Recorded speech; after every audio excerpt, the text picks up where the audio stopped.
কেউ নাই এখন।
আসসালামু আলাইকুম, সবাই ভালো আছো?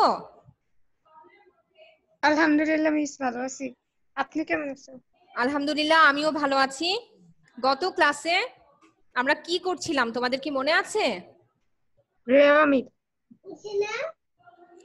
গত ক্লাসে আমরা রেওয়া মিল করছিলাম। তোমাদের জন্য হোমওয়ার্ক ছিল সৃজনশীল প্রশ্ন 4, মানে বইয়ের সৃজনশীল প্রশ্ন 4। সেটা কি তোমরা করতে পেরেছো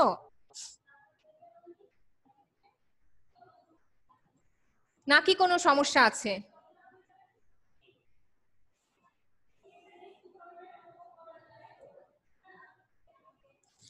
আচ্ছা, আমি যেহেতু কোনো রিপ্লাই নাই, আমি ধরে নিচ্ছি তোমাদের কোনো সমস্যাও নাই। আজকে মানে এখন করব সৃজনশীল প্রশ্ন 6। তোমরা প্রথমেই একটু প্রশ্নটা খেয়াল করো। দোয়েল এন্টারপ্রাইজের 2017 সালের 31শে ডিসেম্বর তারিখে বিভিন্ন হিসাবের জের নিম্নরূপ। বিভিন্ন হিসাবের জের মানে অবশ্যই এগুলো খতিয়ান হিসাবের জের, ওগুলো হচ্ছে নিচে দেওয়া আছে। তো এখানে কতগুলা জিনিস দেওয়া আছে সেটা আমরা পরে পড়ছি। আমাদেরকে করতে হবে উপযুক্ত তথ্য হতে সমন্বিত ক্রয়ের পরিমাণ নির্ণয় করো। সমন্বিত ক্রয় এটা কি জিনিস আমরা আগে একবার পড়েছিলাম, তোমাদের কি মনে আছে? সমন্বিত ক্রয়ের সূত্রটা হচ্ছে প্রারম্ভিক মজুত পণ্য তার সঙ্গে যোগ নিট ক্রয় বাদ সমাপনী মজুত পণ্য। তো আমরা যদি 6 এর ক নাম্বারটা করি,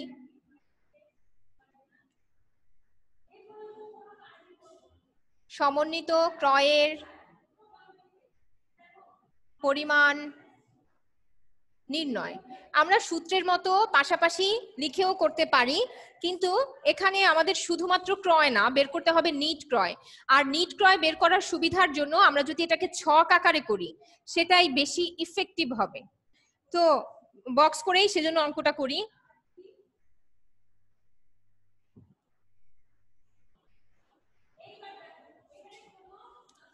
বিবরণ,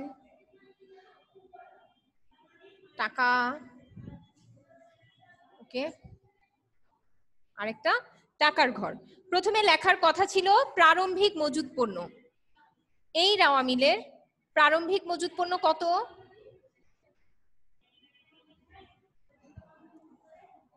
এটার প্রারম্ভিক মজুত পণ্য হচ্ছে 30,000 টাকা।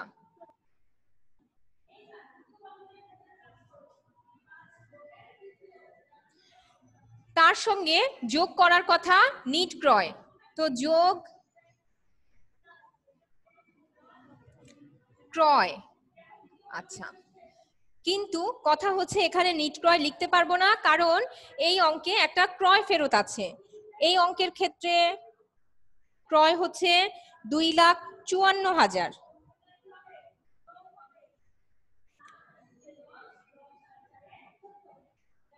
বাদ, মানে ক্রয় থেকে এটাকে বাদ দিব বহি ফেরতকে। ক্রয় ফেরতের অন্য নাম বহি ফেরত। বহি ফেরত 3,500।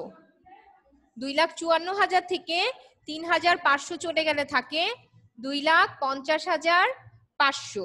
2,50,500 আর 30,000 যোগ করলে হয় 2,80,500।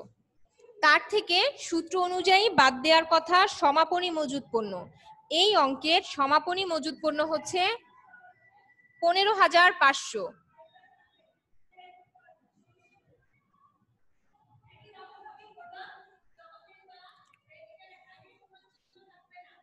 15,500, 2,80,500 থেকে 15,500 চলে গেলে থাকবে 2,65,500। তার মানে সমন্বিত ক্রয় 2,65,500 টাকা।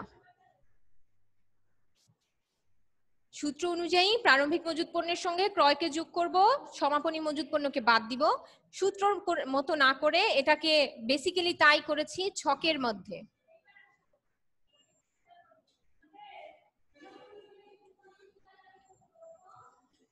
আচ্ছা, এবার খ নাম্বার দেখো। খয়ে বলেছে দোয়েল এন্টারপ্রাইজের রেওয়া মিল প্রস্তুত করো। এবার করতে বলা হয়েছে একটা রেওয়া মিল। এটা কি মুছে দিব?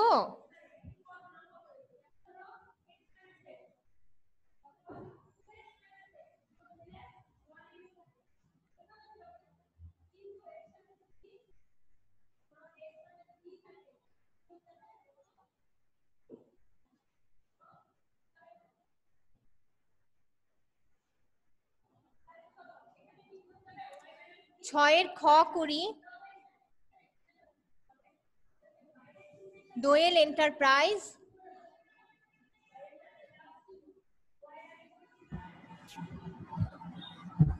রেওয়া মিল 2017 সালের 31শে ডিসেম্বর বা হচ্ছে আচ্ছা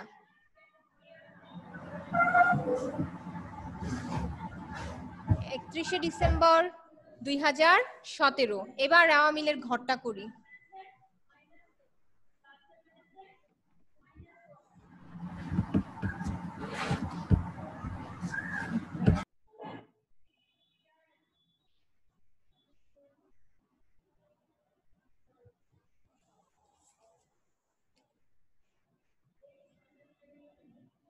ক্রমিক নং,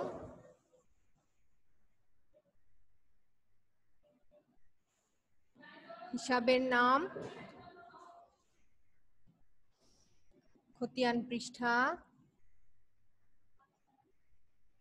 ডেবিট টাকা,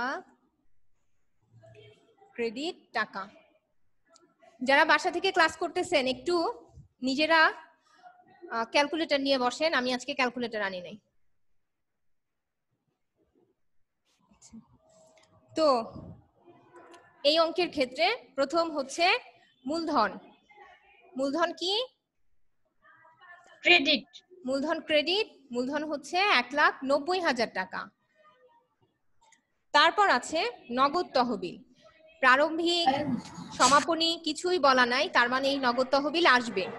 নগদ তহবিল 1,54,000 টাকা ডেবিট। তারপর আছে বিক্রয় 4,67,000 টাকা।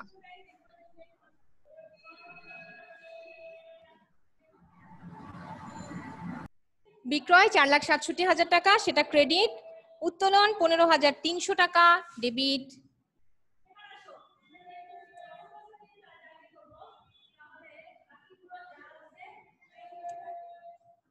বহি ফেরত 3,500 টাকা।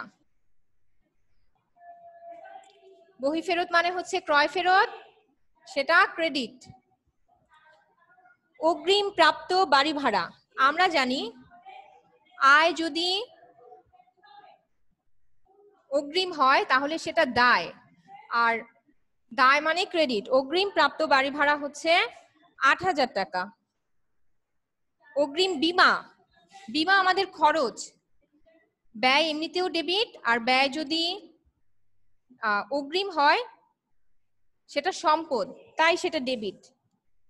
অগ্রিম বীমা হচ্ছে 9,500 টাকা। তারপর প্রারম্ভিক মজুত পণ্য 30,000, আন্তঃফেরত 11,000। প্রারম্ভিক মজুত পণ্য ডেবিট,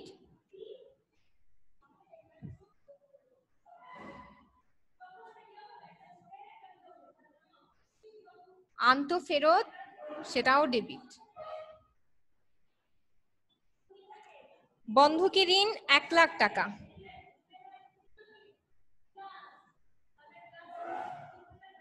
বন্ধকি ঋণ ক্রেডিট।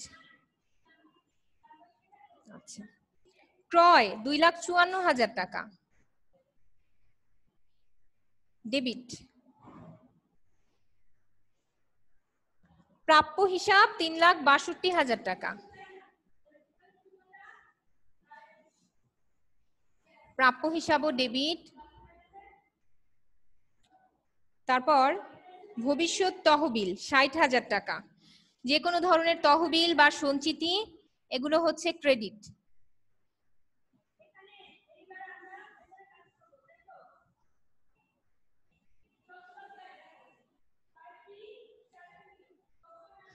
আচ্ছা, ভবিষ্যৎ তহবিল। তারপর হচ্ছে আয়কর 9,200 টাকা, 14।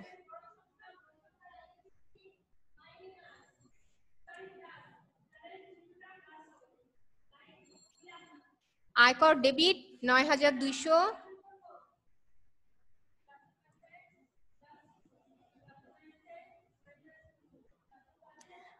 আয়করের পর আছে বিলম্বিত বিজ্ঞাপন 25,000।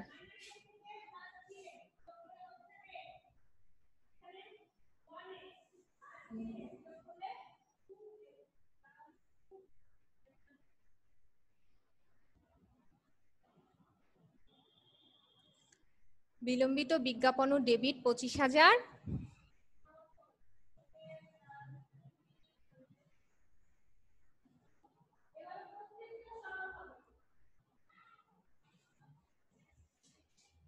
তারপর আছে প্রদেয় হিসাব 41,500। প্রদেয় হিসাব ক্রেডিট 41,500। এই সমাপনী মজুত পণ্য এখানে আসবে না, কারণ আমি প্রারম্ভিক মজুত পণ্য আর ক্রয় দুইটাকেই লিখেছি। এবার বলেন যোগফল কত হবে?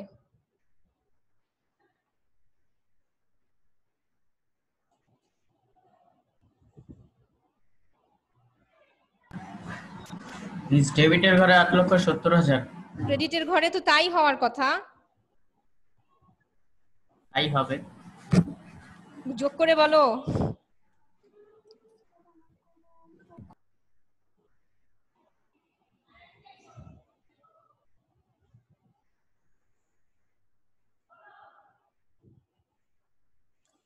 $8,70,000। ইয়েস, ক্রেডিটের ঘরেও 8,70,000ই হবে। নুহা, তুমি কি হারায় গেছো অঙ্ক করতে করতে? না ম্যাম, করতেছি। তাহলে যোগফল হবে কত বলতে পারলা না কেন? মাত্র যোগফল বার করতেছি। ঠিক আছে, করেন, করে কনফার্ম করেন।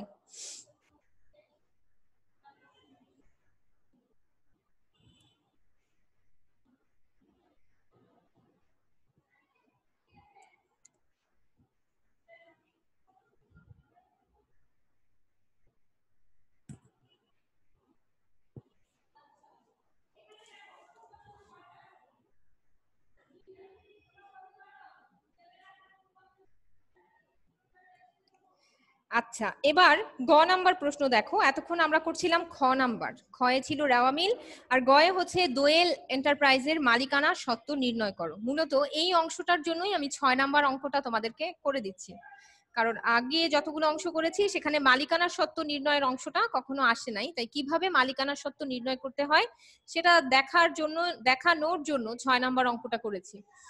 আচ্ছা, মুছে দিলাম।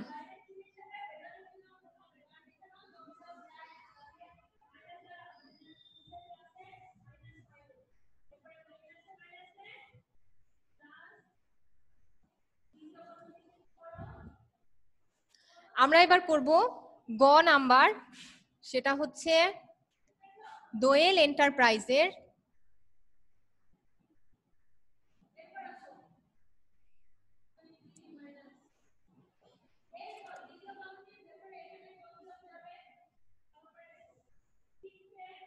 মালিকানা সত্ত্ব নির্ণয়। মালিকানা সত্ত্বের প্রথম অংশ হচ্ছে মূলধন।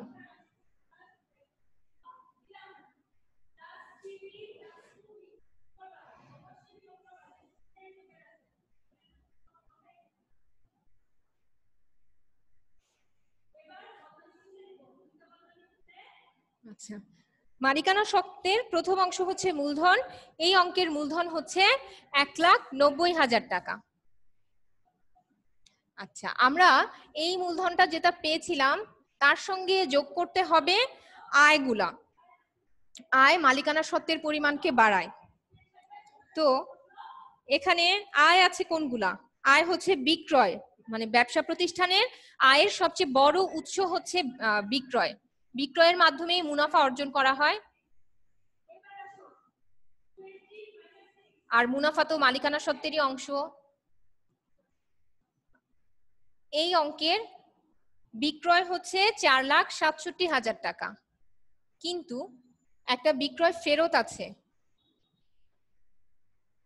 বিক্রয় থেকে ফেরতটা বাদ দিতে হবে 11,000। বাদ দিলে হবে 4,56,000 টাকা। এবার মূলধনের সঙ্গে বিক্রয়কে যোগ করব।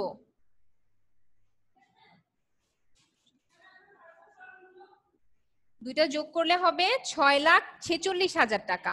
সেখান থেকে আমাদেরকে বাদ দিতে হবে ব্যয়সমূহ। আচ্ছা, ব্যয়সমূহের মধ্যে খেয়াল করো, ব্যয়সমূহের মধ্যে আমরা সমন্বিত ক্রয়কে লিখব, এই জন্য যে আমরা সমন্বিত ক্রয় বের করেছি। এই অঙ্কের ক্ষেত্রে কতেই ছিল সমন্বিত ক্রয়ের পরিমাণ নির্ণয়, তাই আমরা একবারে সমন্বিত ক্রয়কে লিখে দিচ্ছি।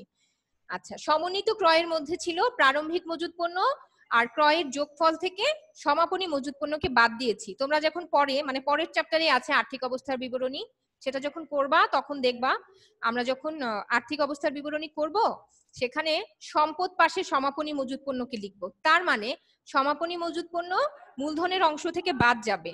সেই সূত্রে আমরা সমন্বিত ক্রয়কে ব্যয়ের মধ্যে ঢুকাই দিব, তাহলে মূলধন থেকে সমাপনী মজুত পণ্য বাদ যাবে, আবার ক্রয় আর প্রারম্ভিক মজুত পণ্য যোগ হয়ে যাবে।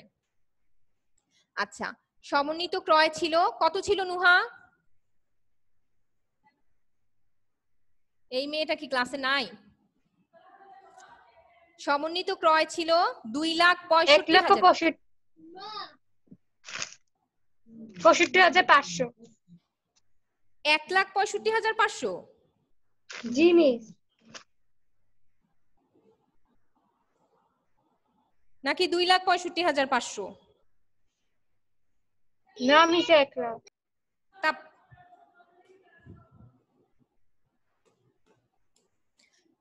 শোনেন, আপনি ক্রয় কত লিখছিলেন, প্রারম্ভিক মজুত পণ্য কত লিখছেন নুহা বলো?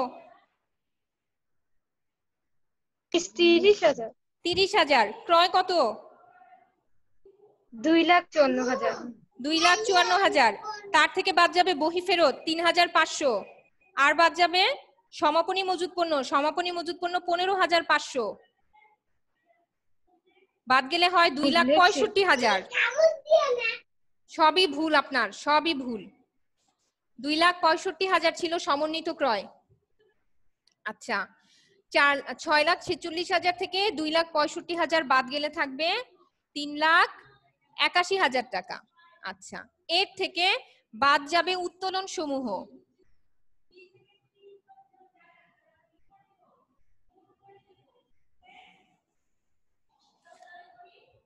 এখানে একটা উত্তোলন 15,300 টাকা, সেটা তো দেওয়াই আছে। এখন প্রশ্ন হচ্ছে আর কোনো উত্তোলন কি আছে? কেউ কি বলতে পারবা আর কোনো উত্তোলন আছে এই অঙ্কে? আরেকটা উত্তোলন আছে, সেটা হচ্ছে আয়কর।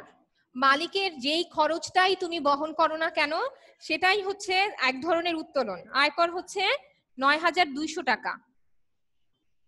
15,300 সঙ্গে 9,200 যোগ করলে হবে 24,500 টাকা।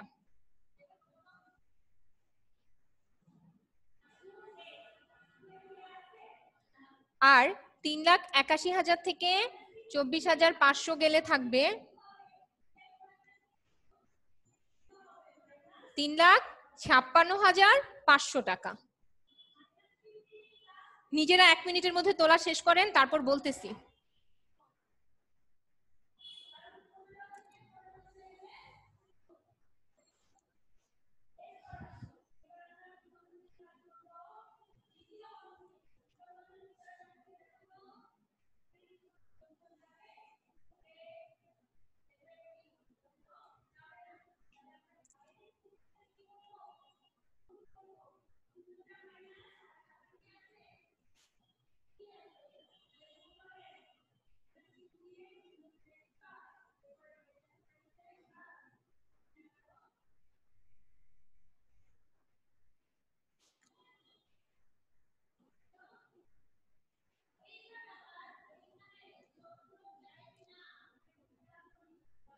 আচ্ছা, এবার আসি। আমি গ নাম্বারে করার চেষ্টা করছিলাম মালিকানা সত্ত্ব নির্ণয়। মালিকানা সত্ত্ব নির্ণয় এখানে না করে আমরা যদি জেনারেলি যেমন ধরো আর্থিক অবস্থার বিবরণীর জন্যই মালিকানা সত্ত্ব নির্ণয় করি, সেখানে আমরা মূলধনের সঙ্গে অতিরিক্ত মূলধন থাকলে যোগ করব, তার সঙ্গে নিট লাভ থাকলে যোগ করব, নিট ক্ষতি হলে বাদ দিব। এখন প্রশ্ন হচ্ছে নিট লাভ বা ক্ষতি কিভাবে নির্ণয় করা যায়। নিট লাভ হচ্ছে তুমি আয় থেকে সব রকমের ব্যয়কে বাদ দেওয়ার পর, ইনকাম ট্যাক্স সহ সব রকমের ব্যয়কে বাদ দেওয়ার পর যেটা থাকে সেটাই হচ্ছে নিট লাভ। তো আমার এই অঙ্কে অন্য কিছু নাই, এই অঙ্কে মূলধন আর নিট লাভ বা ক্ষতি, মানে আয় থেকে যদি ব্যয় কম হয় তাহলে নিট লাভ হয়, আর আয় থেকে যদি ব্যয়ের পরিমাণ বেশি হয় তাহলে নিট ক্ষতি হয়। তো মূলধনের সঙ্গে আমি নিট লাভকে যোগ করব। আমার এই অঙ্কে কোনো নিট লাভ নাই, তো আমি যদি আয় থেকে ব্যয়গুলোকে বাদ দিতে পারি তাহলেই একটা লাভ বের হবে। এই অঙ্কের আয় হচ্ছে এই অঙ্কের আয় হচ্ছে বিক্রয়, একমাত্র আয়ের উৎস হচ্ছে বিক্রয়, অন্য কোনো আয় এই অঙ্কটাতে দেয়া নাই। আচ্ছা, তো বিক্রয়ের সঙ্গে একটা ফেরত আছে, সেজন্য ফেরতকে বাদ দিয়েছি। আর ক্রয়ের বদলে এখানে আমি সমন্বিত ক্রয় নিয়েছি, যেহেতু আমি ক নাম্বার অংশে সমন্বিত ক্রয় করেছিলাম। যদি সমন্বিত ক্রয় না নিতাম তাহলেই আমি এখানে প্রারম্ভিক মজুত পণ্য সঙ্গে ক্রয় যোগ, তার সঙ্গে সমাপনী মজুত পণ্যকে বাদ দিয়ে নিট ক্রয় সমন্বিত ক্রয় বের করে নিতাম, কাজ বেশি হতো। আর উত্তোলন সমূহ, একটা তো উত্তোলন দেয়া আছে নগদ উত্তোলন, সেটা তোমরা এমনিতেই বুঝতে পারতেছো, কিন্তু আয়কর, জীবন বীমার প্রিমিয়াম, এইসব জিনিসগুলো যদি রেওয়া মিলে থাকে তাহলে সেগুলো এক ধরনের উত্তোলনকেই বোঝায়। তাই আমি উত্তোলনের সঙ্গে আয়করটাকেও যোগ করে নিয়েছি, 15,300 সঙ্গে 9,200-কে যোগ করেছি। এবার সমন্বিত ক্রয় বাদ দেওয়ার পর উত্তোলনগুলোকেও বাদ দেওয়ার পর যেটা অবশিষ্ট ছিল সেটা হচ্ছে 24,500। আরো ভালোভাবে বললে, ধরো আমার মূলধন আছে 1,00,000 টাকা, আমার লাভ হয়েছে 50,000 টাকা, তার মানে মালিকানা সত্ত্ব হবে 1,50,000 টাকা। কিন্তু আমি যদি ব্যবসা থেকে আগেই 10,000 টাকার পণ্য বা অন্য কিছু নিয়ে যাই তাহলে এটা অবশ্যই আমার মালিকানা সত্ত্বকে কমিয়ে দিবে, তাহলে সেটা আমি মূলধন থেকে বা মালিকানা সত্ত্ব নির্ণয় করার সময় সেখান থেকে বাদ দিয়ে দেখাবো। ঠিক সেই যুক্তিতেই উত্তোলনটাকে বাদ দেয়া হয়েছে। এবার বলেন, আপনাদের কি কোনো প্রশ্ন আছে?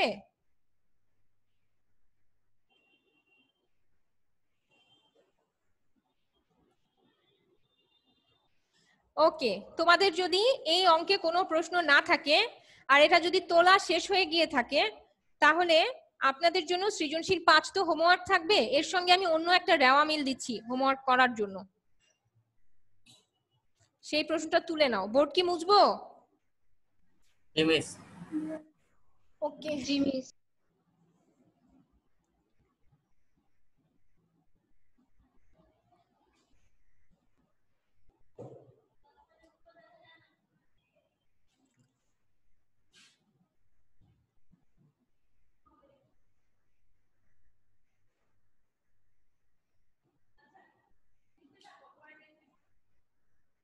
দুই 2018 সালের 31শে ডিসেম্বর তারিখের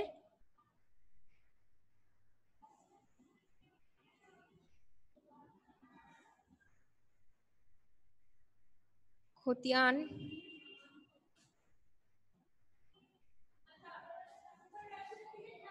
উদ্বৃত্তগুলো নিম্নরূপ।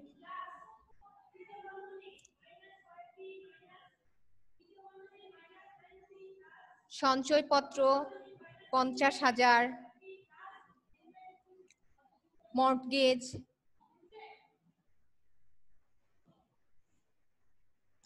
5,000,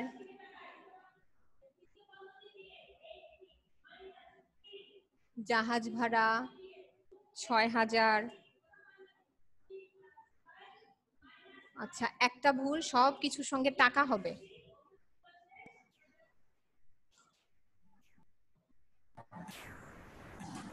সন্দেহজনক পাওনা সঞ্চিতি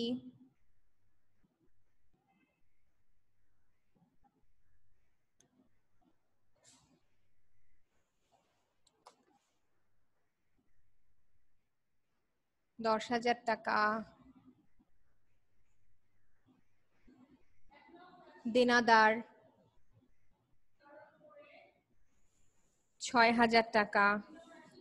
ক্লিয়ারিং চার্জ ৫,০০০ টাকা।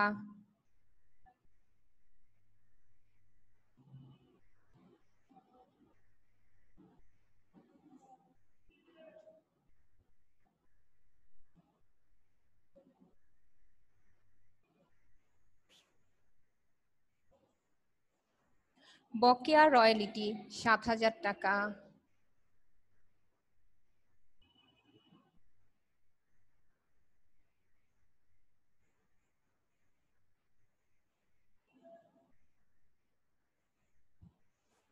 চালানি কারবারে পণ্য প্রেরণ ১০,০০০ টাকা।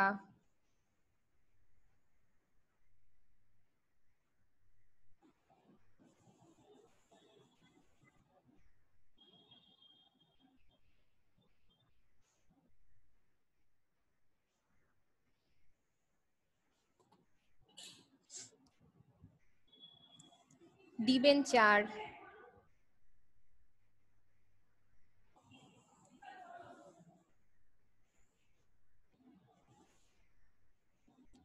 ১০,০০০ টাকা। ইম্পোর্ট ডিউটি ৫,০০০ টাকা। বিক্রয়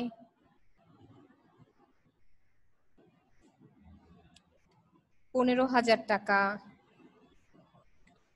উত্তোলন ৫০০ টাকা।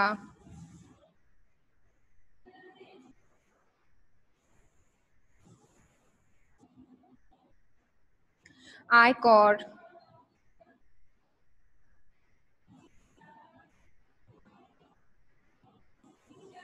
৭০০ টাকা।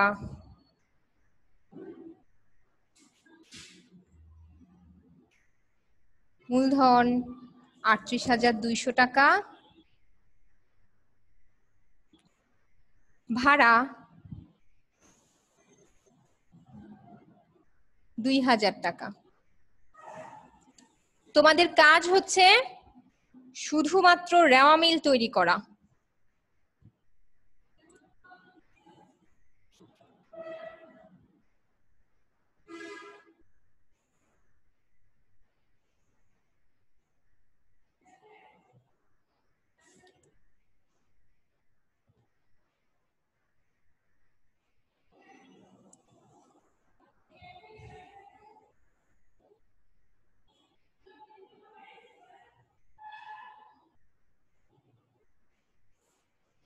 এই রেওয়া মিল থেকে তোমরা কি আয় ব্যয়গুলা চিনতে পারছো?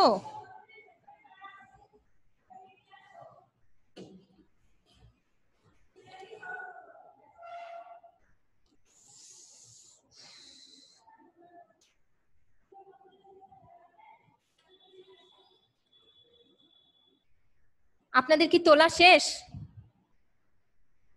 জি মিস। আপনাদের কি কোনো প্রশ্ন আছে?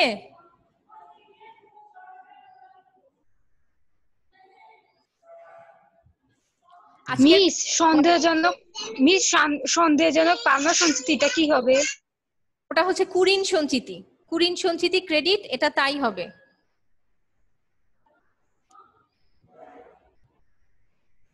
আপনাদের হোমওয়ার্ক থাকবে ৫, সৃজনশীল প্রশ্ন ৫, আর এই রেওয়া মিলটা যে প্রশ্নটা লিখছো সেটা রেওয়া মিল। আগেই বলে দিচ্ছি এই প্রশ্নে কোনো অনিশ্চিত হিসাব হবে না, এমনিতেই অঙ্ক মিলে যাবে। ঠিক আছে, যদি কোনো প্রশ্ন না থাকে তাহলে আপনারা যে পরীক্ষা দিচ্ছেন আপনারা সেই পরীক্ষাটা নিয়ে একটু কথা বলতাম।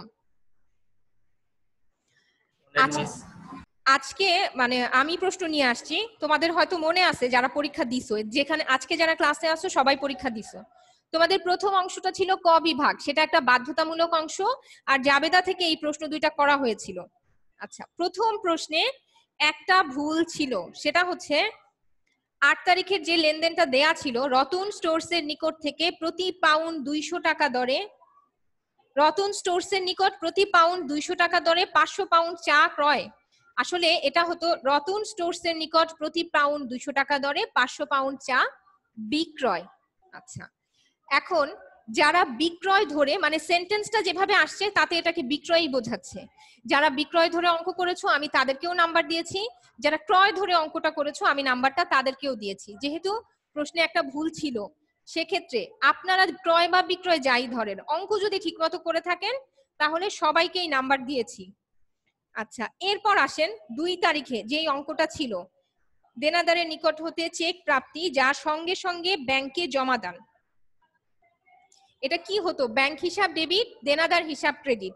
অনেকেই নগদান হিসাব লিখছেন, চেকটা ব্যাংকে জমা যেহেতু দিয়েই দিছো তাহলে তো এটা ব্যাংক হিসাবই ডেবিট হবে। আর আমি যদি ব্যাংকে জমা দান কথাটা নাও বলতাম সেক্ষেত্রেও তুমি ব্যাংক হিসাবই ডেবিট করতা। কি যে হয় মাঝে মাঝে তোমাদের। দেনাদারের 1000 টাকা আদায়যোগ্য নয়। নুহা বলো তো জাবেদাটা কি হবে?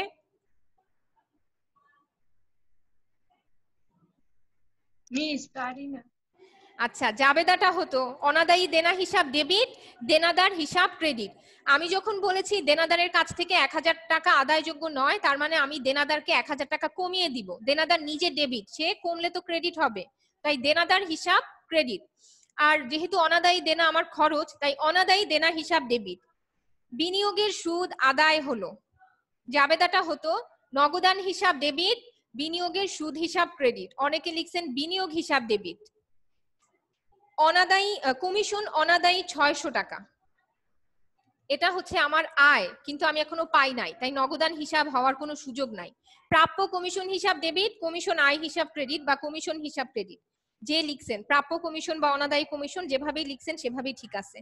পাওনাদারকে চেক পরিশোধ 6500 টাকা এবং বাট্টা প্রাপ্তি 500 টাকা। পাওনাদার হিসাব ডেবিট তো 7000 টাকা হবে, পাওনাদার কেন 6500 টাকার কমবে? পাওনাদার তো 7000 টাকারই কমবে। তুমি নগদ পাবা হচ্ছে, সরি হ্যাঁ, পাওনাদার তুমি নগদ দিবা হচ্ছে 6500 টাকা, আর বাটটাও তোমার 500 টাকা।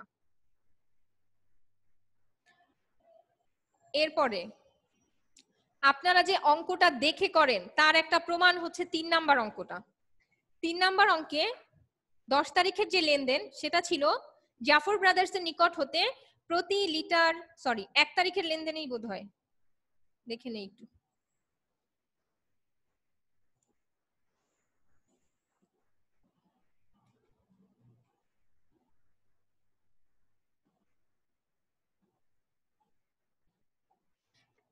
এক তারিখে না, 10 তারিখের লেনদেনটা, জাফর ব্রাদার্সের নিকট হতে প্রতি লিটার 200 টাকা দরে 300 লিটার সয়াবিন তেল ক্রয়, কারবারি বাট্টা 5%। আচ্ছা, তাহলে জাফর ব্রাদার্সের ঘটনাটা কি হবে? ক্লাসে পাইলে খাতাগুলার সাথে তারপরে তোমাদেরকে দেখাই দিতাম। জাফর ব্রাদার্স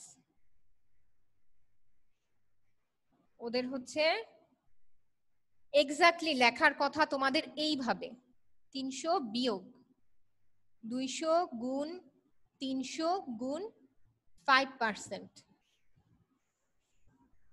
60,000 বিয়োগ 3000 সমান 57,000। এই অঙ্কের ক্ষেত্রে তো 57,000 টাকাই ঠিক। কথা হচ্ছে অঙ্কটা যেখানে ছিল সেখানে এর সঙ্গে একটা বহন খরচ 1200 টাকা যুক্ত ছিল, তাই 58,200 টাকা। এখন আমি তো প্রশ্নে বহন খরচ দেই নাই, তুমি যদি 58,200 টাকা লেখো আমার তো মনে হতেই পারে তুমি অঙ্কটা দেখে করছো, কারণ প্রশ্ন দেখে অঙ্ক করলে তো আর এরকম ভুল হওয়ার সম্ভাবনা ছিল না। তাই এটা যারা লিখছেন তাদের ওটা ভুল। আরেকটা ভুল, তোমাদের 4 নাম্বার যে অঙ্কটা, 4 নাম্বার অঙ্কটা আমি হুবহু বই থেকে দিয়েছি। খতিয়ানে যে প্রশ্নটা ছিল এটা সেই প্রশ্নটাই,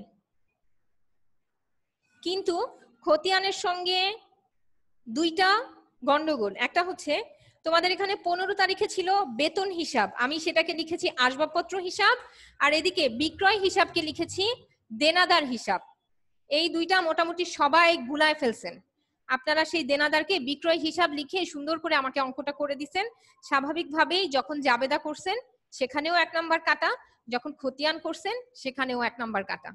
আচ্ছা, এখন প্রশ্ন হচ্ছে জাবেদা করার সময় তোমাদের আরেকটা ভুল, সেটা হচ্ছে জাবেদার 2টা ঘর করা শেষ, তো টাকাটা লিখো না কেন?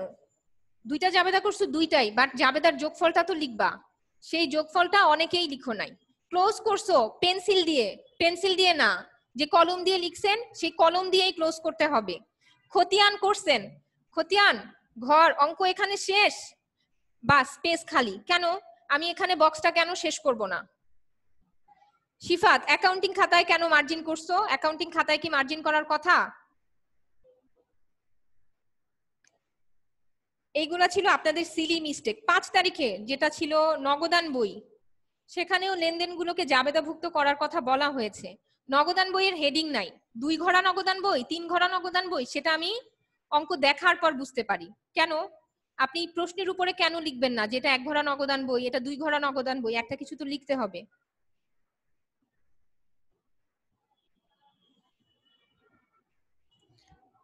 এখানে দেখেন 5 নাম্বার প্রশ্নে 1 তারিখে ছিল 2018 সালের 1 মে তারিখ, নগদ 1 লাখ টাকা, পণ্যদ্রব্য 50,000 টাকা, ব্যাংক জমা 80,000 টাকা এবং 30,000 টাকা ঋণ নিয়ে ব্যবসা শুরু করেন। প্রশ্ন ছিল প্রারম্ভিক মূলধনের পরিমাণ কত? প্রারম্ভিক মূলধনের সূত্র হচ্ছে প্রারম্ভিক সম্পদ বা প্রারম্ভিক দায়। সেই সূত্র অনুযায়ী অনেকেই 30,000 টাকাকে যোগ করে দিছো।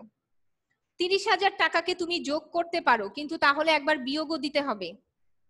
30,000 টাকা কেউ যোগ করছো আর বিয়োগ করো নাই, আর কেউ একবারে বিয়োগ করে দিছো যোগ করো নাই, মানে আপনাদের ভুলটা এরকম ছিল। প্রারম্ভিক মূলধন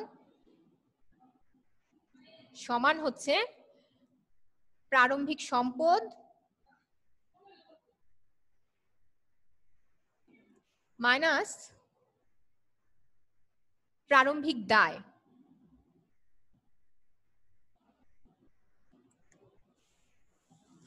আপনারা অঙ্কটা যদি এভাবে করতেন তাহলে ভালো হতো, আর এটা হচ্ছে রাফ বা গণনা।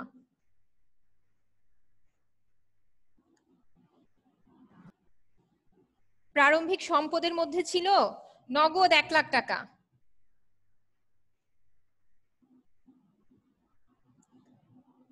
পণ্যদ্রব্য বা ক্রয় হচ্ছে 50,000 টাকা,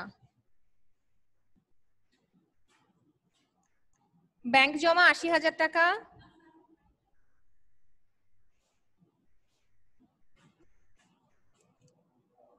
আচ্ছা, আর এই অঙ্কে শুধুমাত্র একটাই দায়, তাই প্রারম্ভিক দায় হচ্ছে 30,000 টাকা।